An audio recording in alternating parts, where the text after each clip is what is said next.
হ্যাঁ বন্ধু, আপনাকেই বলছি। আপনি কি সুগারের সমস্যা নিয়ে টেনশন ভোগ করছেন, বা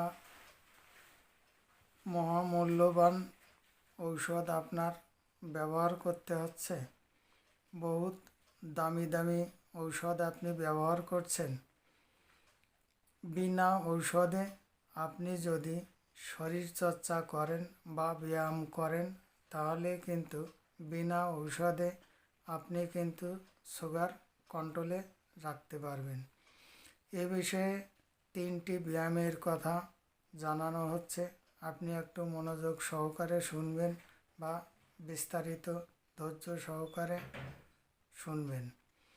যে সকল বন্ধু আদিশক্তি গাছের গুণ চ্যানেলটি সাবস্ক্রাইব করেননি, সেই সকল বন্ধুকে বলছি চ্যানেলটি সাবস্ক্রাইব করে পাশে থাকবেন। আসা যাক মূল ভিডিওতে। আপনার এই ঔষধ সেবন না করে কি করে আপনি এই সুগারকে কন্ট্রোলে রাখবেন। নাম্বার 1, দেখা যাচ্ছে আপনি সুগারকে কন্ট্রোলে রাখতে গেলে প্রথমত একটি চেয়ারে আপনি সোজা হয়ে বসবেন। বসার পরে পা দুটি আপনি মেঝেতে পাতিয়ে দেবেন। দেওয়ার পরে আপনি গোড়ালিটা আস্তে আস্তে উঁচু করে তুলবেন। 1 থেকে 1.5 মিনিট রাখবেন, আবার আস্তে আস্তে নিচে নামিয়ে নেবেন। এই ব্যায়ামটি করলে কিন্তু আপনার বৈজ্ঞানিক ব্যাখ্যায় কি বলে, দেখা যাচ্ছে আপনার গোড়ালির উপরে যে মাংসপেশি সূক্ষ্ম সূক্ষ্ম নার্ভগুলি আছে, এই নার্ভগুলি আপনার রক্তের যে গ্লুকোজ বা সুগার সেগুলো কিন্তু শোষণ করে নেয়। তার কারণে আপনার সুগার কিন্তু কন্ট্রোলে থাকবে। কিন্তু এই ব্যায়ামটি করার একটা নিয়ম আছে। সেটি হলো আপনি খাওয়ার 20 মিনিট পরে এই ব্যায়ামটি করবেন।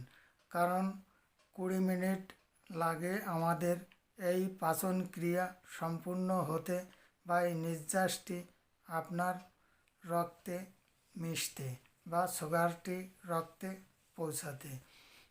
তার কারণে আপনি 20 মিনিট পরে এই ব্যায়ামটি করবেন। 15 থেকে 20 মিনিট দেখবেন আপনার ওই সুগার বিনা ওষুধে কন্ট্রোলে থাকবে। এটি কিন্তু আপনার কোনো কষ্টসাধ্য বিষয় নয়।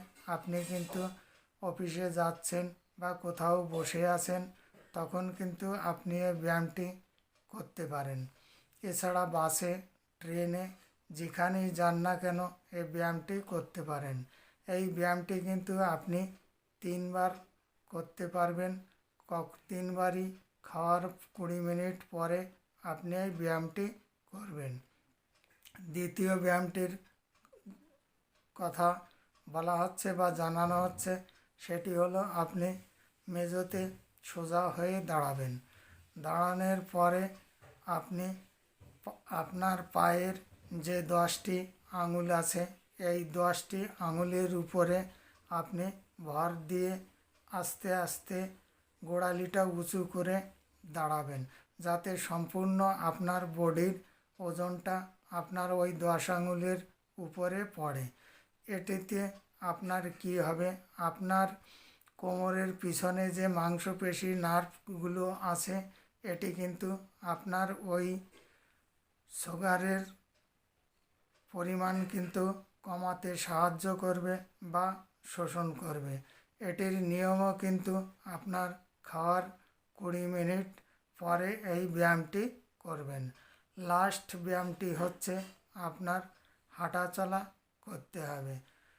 দিনে অন্তত 30 থেকে 35 মিনিট হাঁটাচলা করলে আপনার কিন্তু শরীরের 7টি অর্গান কিন্তু সতেজ থাকে। আপনার ওই ঘাম বেরোলে বা ঝরলে আপনার কিন্তু সুগার কিন্তু বিনা ওষুধেই আপনি কন্ট্রোলে রাখতে পারবেন। হয়তোবা আপনি বলবেন যে আমি হাঁটাচলা করতে পারি না, আপনি বিশ্রাম নিয়ে কিছুক্ষণ হাঁটবেন, আবার বিশ্রাম নিয়ে হাঁটবেন। সেটাও যদি আপনি বলছেন আমি টোটালি হাঁটতে পারি না, সেক্ষেত্রে আপনি কিন্তু মেঝোতে বসে আপনি উঠবস করবেন। তাতেই দেখবেন আপনার বিনা ওষুধে আপনার সুগার কন্ট্রোলে থাকবে।